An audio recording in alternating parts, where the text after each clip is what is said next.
ಸರೋಜಾದೇವಿಯವರು ಅಂತಂದ್ರೇ ನಾವು ಸಾಮಾನ್ಯವಾಗಿ ಮಾತಾಡ್ತಾ ಇರ್ತೀವಿ ದೊಡ್ಡ ದೊಡ್ಡ ನಟರ ಬಗ್ಗೆ.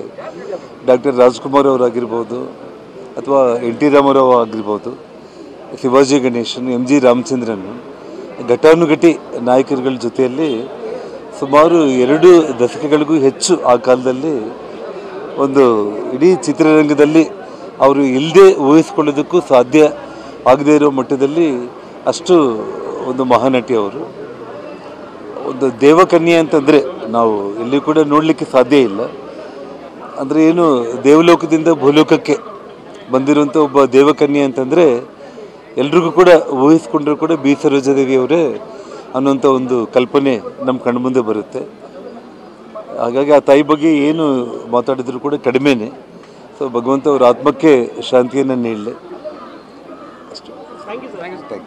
ನಾಳೆ 11:15 ಇಲ್ಲಿಂದ ಹೊರಟು ನಮ್ಮ ತಾಯಿಯ ಊರು ದಶವಾರ, ಚನ್ನಪಟ್ಟಣ ತಾಲೂಕು, ಅಲ್ಲಿ ಬಂದು ರಾಮನಗರ ಜಿಲ್ಲೆ, ಅಲ್ಲಿ ಬಂದು ಕಾರ್ಯ ಮಾಡ್ತೀವಿ.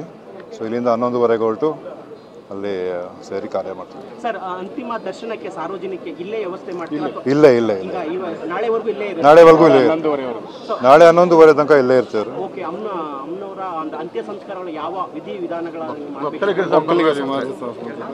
ಒಕ್ಕಲಿಗ ಸಮಾಜದ ಇದು ಸಂಪ್ರದಾಯದ ಪ್ರಕಾರ. ಸೊ ಎಷ್ಟು ಹೊತ್ತಿಗೆ ಅಮ್ಮವರು? ಬೆಳಗ್ಗೆ 8:30 ಡಿಕ್ಲೇರ್ ಆಗಿದೆ ಹಾಸ್ಪಿಟಲ್. ನಾಳೆ 11. ಅವರ ಪುತ್ರ ವಿವರಿಸ್ತಾ ಇದ್ರು, ನಾಳೆ ಬೆಳಿಗ್ಗೆ 11:30ರವರೆಗೂ ಕೂಡ ಅವರ ನಿವಾಸದಲ್ಲಿ ಸರೋಜಾದೇವಿಯವರ ಅಂತಿಮ ದರ್ಶನವನ್ನು ಪಡೆಯುವುದಕ್ಕೆ, ಅವರಿಗೆ ಅಂತಿಮ ನಮನ ಸಲ್ಲಿಸುವುದಕ್ಕೆ ಅವಕಾಶ ಇದೆ.